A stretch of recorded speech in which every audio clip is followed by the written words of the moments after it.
All right, today in chemistry, we're going to be talking about molecular formula practice. Right? So if you've been following the FLIP videos, we recently had a video on empirical formula, and then a second video on how empirical formula, reduced chemical formulas, are related to molecular formulas, the actual chemical formula of a compound. Right? So today, we're going to get some practice. Right? A chemical contains 57.14% carbon, 4.76% hydrogen, and the remainder of this compound is made up of oxygen by mass. The molecular mass of the compound is 126 grams per mole.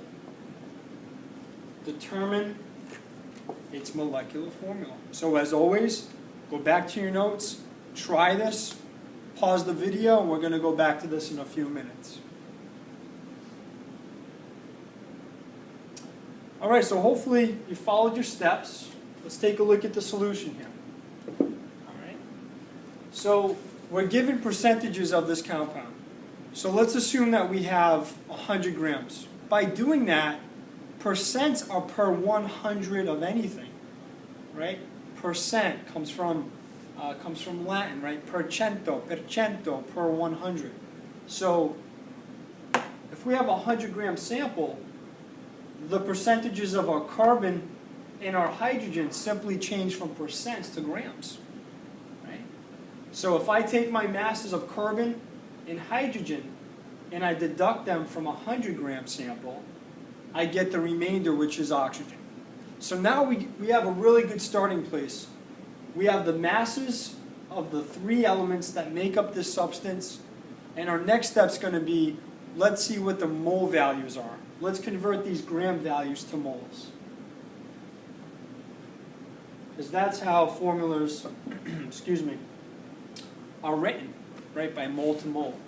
So I'm going to take each gram or mass amount of each element, divide by the molar mass of each of the different elements. I've color-coded the different elements so it's a lot easier for you to see. Right? Carbon is in red and the hydrogen calculations in blue and so on. And we get these moles. Right? We get the mole amounts. So now we're going to look at these mole amounts and we're going to divide them by the smallest amount, which so happens to be oxygen. That's going to get us whole number ratios. So I'm going to divide all of these now by the lowest mole value, 2.38. And this is nice because this number now becomes 1. Right? Another way of looking at that, all drawn out for you, is like this. Gets me 1. 2. 4.67 divided by 2.38 gets me 2. All right? So now we have the empirical formula. This is the lowest reduced formula.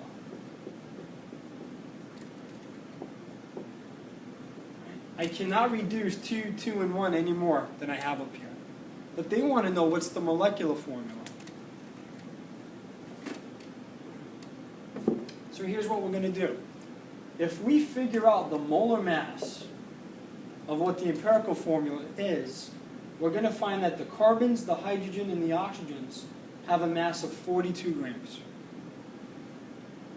The molecular formula is always going to be a multiple of the empirical. Right? That's what it's based on. So to find out my molecular, my last step, I take the molecular formula mass, divide by the empirical formula mass, and I get a factor of 3.